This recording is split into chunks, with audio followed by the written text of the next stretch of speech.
Boa noite, irmãos, graça e paz. Vamos fazer mais uma oração antes de começar?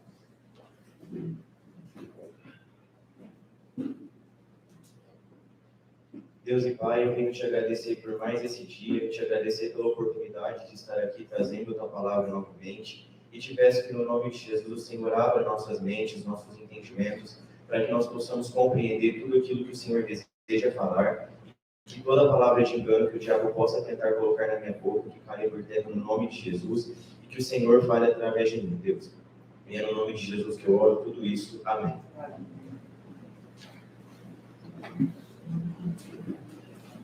A igreja pode abrir a Bíblia lá em Romanos, capítulo 8.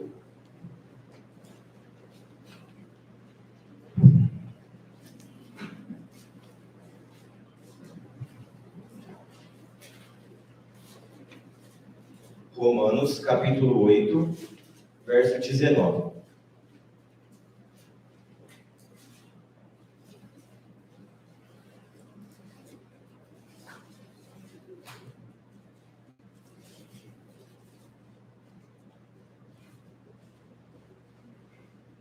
Aqui Paulo diz o seguinte: porque a ardente expectativa da criatura espera pela manifestação dos filhos de Deus. E essa frase que Paulo fala é exatamente o título da nossa ministração, manifestação dos filhos de Deus. Aqui, quando Paulo afirma que a criatura espera pela manifestação dos filhos de Deus, ele não está se limitando apenas ao ser humano, mas a tudo aquilo que foi criado por Deus, mas que foi submetido à ação do pecado pela ação do homem. E ele afirma que tudo isso, a natureza, os seres humanos, tudo anda esperando pela manifestação dos filhos de Deus. E, para simplificar o nosso entendimento, eu dividi esse estudo em 3 tópicos. E o primeiro é o que é a manifestação.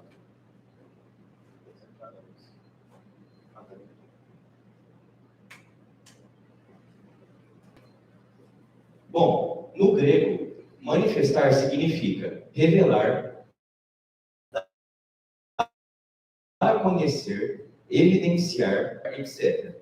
É muito importante a gente entender o significado da palavra, porque é exatamente esse significado que vai dar um rumo para a gente na pregação. Então, hoje nós vamos focar no que está em outra cor, que é deixar claro e tornar visível. E o que Deus espera da gente? Deus espera que nós nos manifestemos, ou seja, tornemos claro que somos filhos de Deus para o mundo. Mas como nós podemos fazer isso? Quando nós podemos fazer isso? E é o segundo tópico. Quando nós podemos fazer isso e devemos fazer isso? Ao observarmos a maneira como Paulo descreve tal fato, percebemos que a criação necessita disso. Agora nós vamos ver o verso 20, a parte A, que diz o seguinte: porque a criatura ficou sujeita à vaidade. Agora verso 21. Porque a própria criatura também será libertada da servidão da corrupção, para a gloriosa liberdade dos filhos de Deus. Porque nós sabemos que toda a criação geme, e uníssono sofre dores de parto até agora. Então, o primeiro ponto aqui que revela essa necessidade de nos manifestarmos como filhos de Deus. A criação foi sujeita à vaidade. E pesquisando um pouquinho sobre a vaidade, o significado, eu encontrei que a vaidade é uma característica específica das pessoas orgulhosas. Então, todo orgulhoso automaticamente se torna vaidoso. E assim, a criação foi submetida a isso. A partir do momento em que Adão e Eva pecaram, toda a criação ficou sujeita ao governo do pecado. E aqui Paulo afirma que toda criatura, a criação, ela vai ser libertada em algum momento para a gloriosa liberdade dos filhos de Deus. E aqui Deus nos encarregou dessa tarefa. De qual tarefa? De irmos e sermos um canal para que ocorra essa libertação. A partir do momento em que nós nos permitirmos sermos usados por Deus, ocorre essa libertação. Mas tudo depende de mim e de você. E o outro ponto é que nós sabemos que a criação geme. Ou seja, nós precisamos saber que isso está acontecendo. E para isso a gente precisa estar sempre acompanhando todo o conhecimento que Deus tem derramado sobre nós. Tudo aquilo que Deus tem nos trazido ao conhecimento, a gente tem que estar sempre nos aprofundando naquilo, buscando conhecer, porque Paulo sabia, a criação geme, e nós sabemos o que está acontecendo lá fora? Desse modo, nós temos a responsabilidade de sermos instrumentos ou mensageiros no mundo caído, já que a criação se encontra sujeita à vaidade, que foi o que nós falamos agora. Mas algo que me chamou a atenção aqui foi que Paulo ele afirma que a criatura ainda espera pela manifestação dos filhos de Deus. O que significa isso? Ainda não ocorreu essa manifestação. A gente ainda não se manifestou, não nos manifestamos como filhos de Deus. Porque se a criatura aguarda, é porque ainda não aconteceu. E aí, nós vamos para o terceiro tópico. Por que isso ainda não aconteceu? Porque muitas vezes somos apenas criatura, mas não somos filhos. E muitas pessoas podem pensar, mas todo mundo é filho de Deus, afinal, Deus nos criou, todo mundo é filho. Só que, se você pensa desse jeito, você está se classificando mais como uma criatura apenas do que como um filho. Porque existe uma diferença drástica, uma diferença de precipício entre essas duas palavras. Filhos são aqueles que nasceram de novo, são aqueles que reconheceram o pecado e falaram, olha, eu preciso de Cristo, só que Cristo vai me moldar e eu preciso passar por isso. São esses que nasceram de novo e que trilham os caminhos estabelecidos pelo chefe da sua nova família, a família celestial. Então, um filho, ele está submetido na autoridade do pai. Se nós somos realmente filhos de Deus, consequentemente, nós temos que estar submetidos à autoridade do chefe da nossa família, que é Deus.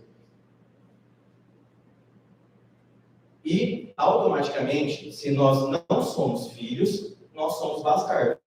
Porque se nós não temos uma família, nós estamos no mundo, digerindo o que o mundo produz e querendo digerir isso, porque Deus nos dá a oportunidade de sermos filhos dele. E o que são esses bastardos? São aqueles que não renunciam e são aqueles que desejam fazer tudo o que o mundo dispõe. E aqui é algo que Deus falou muito forte comigo, porque alguns de vocês já sabem, mas eu acabei o meu terceirão, e um dos pontos que ainda Deus tem que tratar muito comigo é sobre o mundanismo. Eu ainda tenho uma fraqueza muito forte no sentido do quê? Vem informação para mim do mundo, vai ter uma formatura aqui, vai ter uma colação de grau aqui, e eu simplesmente aceito aquilo. E foi o que aconteceu nesse caso. Como alguns de vocês já sabem, no meio do ano, a escola divulgou os detalhes da formatura, divulgou os valores, divulgou a data, tudo certinho. E, como eu não busquei essa sabedoria, ou seja, não estava sendo um filho verdadeiro, porque os filhos verdadeiros também buscam sabedoria e discernimento, como eu não busquei isso e foi achado isso em falta em mim, o que eu fiz? Eu aceitei a informação e perguntei para os meus pais, quando na realidade eu não deveria nem ter perguntado, porque eu já deveria ter discernido que aquilo não era para mim, mas enfim. Então a escola falou, olha, vai ter a colação de grau, só que também vai ter o baile de formatura, que é uma forma chique de falar festa de formatura. E assim, eu repassei a informação para minha família. E assim todo mundo aceitou, a festa ia acontecer numa quinta-feira, e pelas datas dos vestibulares, ela foi transferida para uma terça-feira. Então, parecia que estava tudo dando certo. Até que Deus viu que a gente não ia parar, Deus viu que a gente pode até ter reconhecido o erro, só que não voltou atrás da decisão, ele usou a vida da pastora para falar, olha, vocês estão fazendo algo totalmente errado, vocês vão continuar nisso? E assim, a gente voltou atrás nessa decisão. Só que o ponto é, se Deus não tivesse interferido nisso, eu iria de cabeça e tudo nessa festa de formatura, porque é algo que ainda mexe comigo e Deus está tratando muito isso em mim. E dessa forma, eu não estava sendo um filho, porque um filho, quando ele está na casa do pai, o pai fala, olha, você não vai nessa formatura, você não vai nessa festa. Mas eu virei as costas para isso e simplesmente decidi ir, não busquei orientação de Deus, não orei e quis ir. E além disso, os verdadeiros filhos cumprem o que Paulo descreve no versículo 23, que diz o seguinte, e não só mas também gememos em nós mesmos, esperando a adoção, a saber, a redenção do nosso corpo.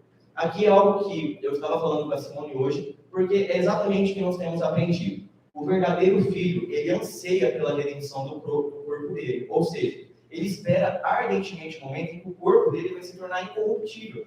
Quando isso acontece? Na volta de Cristo.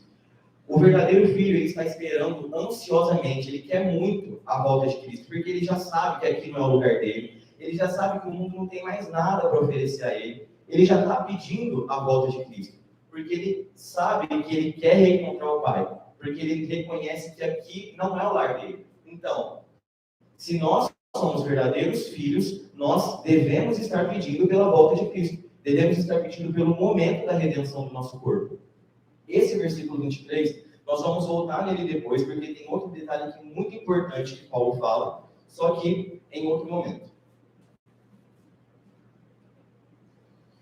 E esse estudo ele veio para mim nesse período em que eu estava de banco, como todos sabem, e foi um período muito difícil da minha vida. Eu estava morando fora, estava estudando para a prova, não estava pregando, porque Deus viu que não tinha condições nenhuma de administrar tudo isso, e ele me trouxe ao conhecimento de uma música que fala exatamente desse texto. Exatamente o mesmo versículo é o tema base da música.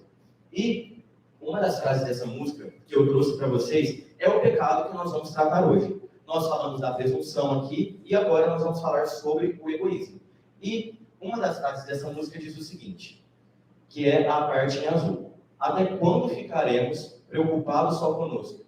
Quando é que abriremos nossos olhos para o campo?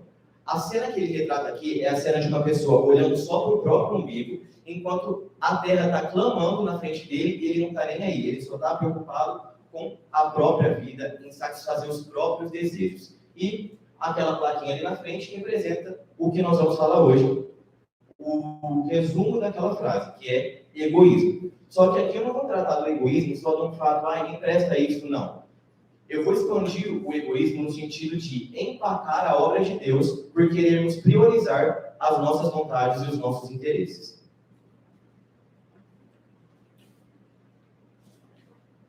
Então, como foi falado, essa cena retrata algo muito importante que Deus tem visto acontecer no nosso meio. Nós temos uma evangelização de livros parada, porque nós não temos a condição de prosseguir nisso, nós não temos a condição de suportar o que virá para frente. E hoje, no discipulado, eu estava conversando sobre isso com a Simone, e ela me trouxe ao conhecimento de um versículo muito interessante, que pelo menos eu não tinha o costume de ler, que está lá em Mateus 23, 13. Vamos abrir lá.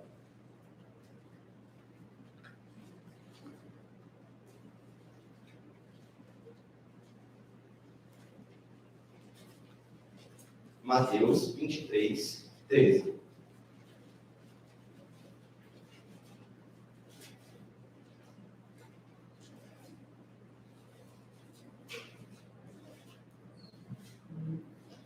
Aqui Jesus está dando um anúncio, um recado para aquelas pessoas que não eram filhos verdadeiros de Deus, mas eram filhos de fachada de Deus. E no verso 13 diz o seguinte: mas ai de vós, escribas e fariseus, hipócritas, por que fechais o reino dos céus aos homens? Pois nem vós entrais, nem deixais entrar os que estão entrando. Ou seja, exatamente o que diz naquela frase. As pessoas clamam por ajuda, só que pelo fato de não nos transformarmos e permitirmos que Deus nos transforme, nós nos tornamos pedra de tropeço, nós não damos testemunhos e empacamos a obra de Deus. Impedimos que as pessoas prossigam e entrem no caminho certo. As pessoas clamam por ajuda, mas somos barrados na evangelização em conjunto, no caso dos livros, por estarmos sendo egoístas enquanto muitos perecem. Exatamente a cena retratada por aquela frase que nós lemos anteriormente. E nós temos sido egoístas enquanto muitos perecem. E no verso 23, vamos voltar lá para Romanos 8, algo interessante que Deus me mostrou nesse mesmo verso, é que Paulo ele faz uma diferenciação muito importante entre a criatura e entre o filho. Porque não são palavras iguais, são palavras que possuem significados diferentes, porque uma pessoa pode ser uma criatura, mas não pode ser um filho de Deus. E aqui Paulo ele faz uma distinção logo no começo. Ele separa em duas classes. A primeira classe, ele está se referindo à criatura, que ele fala, e não só ela, ou seja, e não só esse grupo, mas nós mesmos também, de outro grupo. Por quê? Porque nós temos a primícia do Espírito. Se nós temos o fruto do Espírito, as primícias do Espírito, nós somos filhos de Deus. Então, Paulo ele faz uma distinção entre duas classes aqui. Se nós temos o fruto do Espírito, as primícias do Espírito, somos filhos. Se não temos, somos apenas criatura. E quando somos criatura apenas, estamos empacando a obra de Deus, estamos perdendo tempo, enquanto nós poderíamos estar fazendo a obra de Deus avançar, nosso processo de santificação avançar, estamos parados em pecados conhecidos. E, diante de todo esse cenário, o que Deus fala para a gente? Nós temos que pedir os requisitos para que essa manifestação ocorra em nossas vidas. Porque se não somos filhos, não podemos nos manifestar como filhos.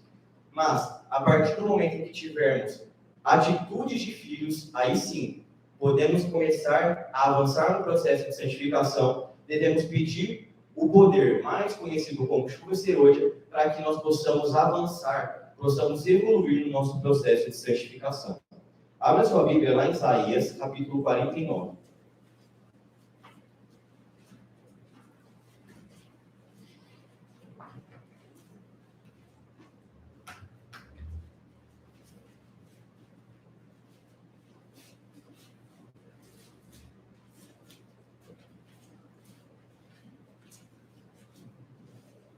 Esse texto de Isaías 49, ele estava marcado na minha Bíblia. Eu não tinha pretensão nenhuma dele, não se encaixava em nada, não pensava nele. Só que hoje, ao estar desenvolvendo essa palavra, tinha um post-it roxo na minha Bíblia e eu fui ver como esse texto estava marcado, o que ele falava, o porquê exatamente eu tinha marcado ele na minha Bíblia. E o verso 1 diz o seguinte: ouçam, ó ilhas, a mim, e escutai, vós, povos. De longe, o Senhor me tem chamado desde o útero, desde o ventre de minha mãe, tem ele feito menção do meu nome. Então, Deus, ele tem nos chamado, não apenas no começo da igreja, mas ele tem nos chamado desde a nossa geração. Desde que fomos concebidos, Deus tem nos chamado, assim como ele fez ao profeta Isaías. Verso 2. E ele tem feito minha boca como uma espada afiada. Na sombra de sua mão, ele tem me escondido. E feito de mim uma lança polida. Em sua aljava, ele me tem escondido. Esse verso aqui é um verso que tem muitos detalhes que a gente precisa discorrer sobre eles. Nós falamos um pouco sobre o fato de sermos filhos e o que nos leva a sermos filhos. E o verso 2 nós podemos entender como uma continuação do porquê e de quais características precisamos ter para sermos filhos. A primeira delas que nós lemos é: a boca dos filhos são como uma espada afiada. O que significa ser uma espada afiada? A palavra de Deus deve sair de nossas bocas. De nossas bocas devem sair palavras de sabedoria, palavras de discernimento, palavras que, como diz a própria Bíblia, separam a alma e espírito juntas e medulas. Precisam ser palavras que Deus coloca em nossas bocas, que Cristo falaria. Segundo ponto, são protegidos por Deus. Isaías diz que na sombra de sua mão ele tem escondido. Proteção de Deus. Mas nós podemos traduzir esse texto com uma frase da música que queremos cantar após a palavra. Sermos um jardim fechado de Deus, onde ele pode regar e cuidar, porque ele reconhece a cada um de nós como filhos. A terceira característica: tem feito de mim uma lança polida. E aqui é um ponto muito importante, porque são dois detalhes que a gente precisa escolher. Uma lança é um instrumento em que Deus vai poder usar. Se nós somos considerados lanças por Ele, significa que nós somos considerados instrumentos os quais Ele pode usar. E, para sermos lanças polidas, polida significa que passou a brilhar por fricção. E brilhar nós podemos entender como manifestar. Uma lança polida, ela passou a brilhar através de um processo onde Deus teve que polir aquele material até que ele ficasse brilhante. E de uma forma espiritual, a gente pode compreender essa fricção como as provações. Nós só podemos brilhar nas mãos de Deus quando a gente permite que as provações nos moldem de acordo com os padrões celestiais. E a outra característica: em sua aljava, ele me tem escondido. A aljava era um material, era um estojo em que o arqueiro guardava as suas flechas. Se Deus está falando aqui que nós somos aljavas, que nós somos materiais onde ele guarda na sua aljava, o que é por Deus, onde ele pode nos usar, ele pode ter a certeza de que a partir do momento em que ele nos atirar, a gente vai acertar o alvo e não vamos desviar. Verso 3. E disse-me, tu és meu servo, tu és o meu filho, ó Israel, em quem eu serei glorificado. E aqui a gente pode voltar um pouquinho no tempo, na pregação da Dona Eunice. Nós, a partir do momento em que temos atitudes de filhos, nós glorificamos o nome de Deus, santificamos o nome de Deus. Nós fazemos menção do nome, do caráter de Deus apenas pelo nosso modo de agir. Porque o nosso modo de agir reflete o que Deus quer da gente. Agora, pula lá para o verso 6. E ele disse, isto é uma coisa de pouca importância, que tu sejas meu servo para levantar as tribos de Jacó e para restaurar os preservados de Israel. Eu também darei a ti por luz para os gentios, a fim de que tu possas ser minha salvação até o fim da terra. Então, Deus aqui está falando o seguinte, olha, o seu propósito não é só ir lá e restaurar as tribos de Israel, mas eu também estou colocando você como uma luz entre os gentios. Naquele momento em que eu estivesse ali na festa de formatura, eu não estaria sendo uma luz para os gentios. Eu estaria colaborando para as trevas aumentarem, simplesmente isso. Mas o que Deus está vendo em nós? Deus está vendo em nós atitudes de gentios, mas constantemente Ele manda cada vez mais luz, só que está vendo acontecendo uma inversão de papéis. Ou esperamos para ser luz, estamos sendo gentios. Mas Deus quer que nós sejamos salvação, a salvação dele até o fim da terra. Deus quer que nós sejamos a representação da salvação aqui na terra. Deus quer que sejamos a representação de Cristo aqui na terra. Cristo ele foi um homem que ajudava as pessoas, levava a cura, levava a palavra, prosseguia em conhecer a Deus, não descansava em conhecer a Deus e, além de tudo, o foco da nossa pregação hoje. Ele era e continua sendo o Filho de Deus. E por isso, nós devemos tomar Cristo como um molde para as nossas vidas. Porque ele não apenas curou as pessoas, ele não apenas veio aqui na Terra e a gente romantiza a morte dele. Ele veio para vencer tudo aquilo que a gente passa para falar, eu venci, vocês também conseguem. Eu vim na Terra, permaneci sem pecado, continuei um filho de Deus e vocês também podem. Verso 7. Assim diz o Senhor, o Redentor de Israel e seu santo, para aquele a quem o homem despreza, para ele a quem a nação detesta, para um servo de governantes. Reis verão e levantar-se-ão, príncipes também adorarão por causa do Senhor, que é fiel.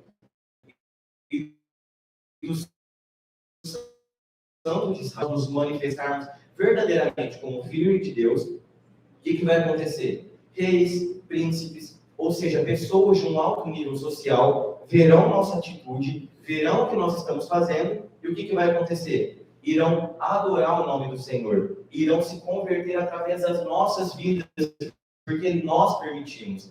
E a partir desse momento, nós estaremos sendo luz para os gentios, e não gentios no meio do mundo, e não mais bastardos aqui no mundo.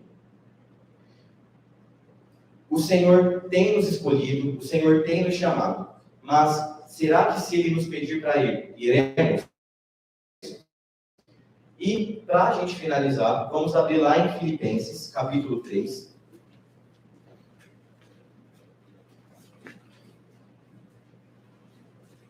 Filipenses, capítulo 3, a partir do verso 7.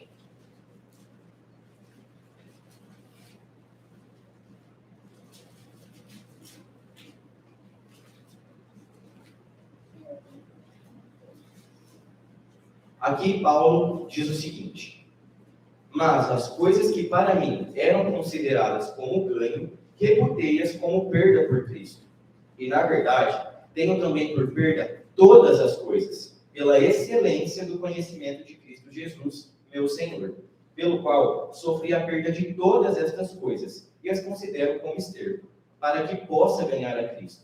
Então, aqui Paulo, ele está falando de uma área da vida dele em específico. Aqui, quando ele fala que ele colocou como perda todas as coisas, ele está dizendo o seguinte: todo o meu conhecimento, toda a minha religiosidade, toda a minha posição social que eu tenho aqui, eu coloquei lá embaixo. E eu coloquei Cristo como prioridade na minha vida. Nada disso importa, apenas Cristo importa. Verso 10 agora. Para conhecê-lo e o poder da sua ressurreição e a participação em seus sofrimentos. Então, aqui Paulo está falando o seguinte: olha, eu fiz tudo isso não por apenas um ritual, mas para conhecer a Cristo, para ganhar mais conhecimento dele, sendo feito conforme a sua morte, sendo purificado, sendo perdoado através da morte de Cristo. Porque Paulo, ele era um homem muito religioso, só que de nada valia essa religião quando ele matava cristãos. A partir do momento em que ele colocou tudo aquilo que ele achava importante, que a sociedade achava importante, lá como perto, como se nada valesse, como esterco, como ele mesmo fala, a partir desse momento, quando ele começou a priorizar a Cristo e a ter atitudes de filho de Deus, ele começou a conhecer mais a Cristo, começou a entender o poder da ressurreição e começou a participar dos sofrimentos de Cristo. E nada mais justo do que Paulo falar isso, né? Porque Paulo ele foi preso, Paulo sofreu naufrágios, Paulo sofreu muito. E ele teve essa autoridade para falar: olha, vale a pena você largar tudo, colocar como perda tudo aquilo que você acha que é importante e começar a viver como filho de Deus, do que a priorizar aquilo que você acha que é importante e ser considerado bastardo por Deus. Nesse caso aqui, ele está se referindo à religiosidade. Mas para nós, pode ser a presunção, pode ser o orgulho, o medo, o mundanismo, como era o meu caso. Vai de cada um aqui. Nós devemos o quê? Colocar como perda, colocar lá para trás, ter uma vida nova. Tudo aquilo que nos empacava de sermos filhos de Deus e de nos manifestarmos como tais e nos permitirmos sermos canais, instrumentos de acordo com o reino de Deus. Amém? A próxima, essa música que nós vamos cantar, eu estava em dúvida de qual eu iria escolher, só que esse texto de Isaías que nós lemos, ele diz que Deus falando para Isaías que ele protege na sombra das asas dele. Ou seja, nós, a partir do momento em que sermos filhos de Deus, nos manifestarmos como tais, não importa o que passaremos, não importa quais provações iremos passar, nós temos que ter a consciência de que, se Deus nos mandou, se Ele nos enviou, Ele vai cuidar de nós e seremos um manancial, ou seja, uma fonte de vida a jorrar para a vida eterna para todas as pessoas que vierem até nós. Amém?